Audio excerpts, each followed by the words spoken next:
YCP నేతలకు AP హైకోర్టులో మరో బిగ్ షాక్ తగిలింది. టీడీపీ కార్యాలయం, సీఎం చంద్రబాబు ఇంటిపై దాడి కేసుల్లో చర్యలు తీసుకోకుండా 2 వారాలు గడువు కావాలని వైసీపీ వేసిన పిటిషన్పై విచారణకు తిరస్కరించింది. గడువు ఇచ్చేందుకు నిరాకరించింది కోర్టు. దీంతో నిందితుల అరెస్టుకు రంగం సిద్ధమైంది.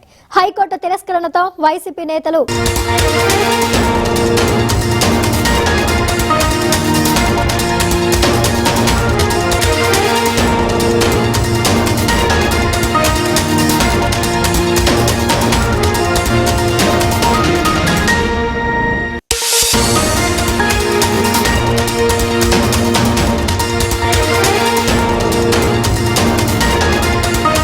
రెడ్డి, తలసిల రఘురాం, దేవినేని అవినాష్, జోగి రమేష్, నందిగాం సురేష్లలో టెన్షన్ నెలకొంది.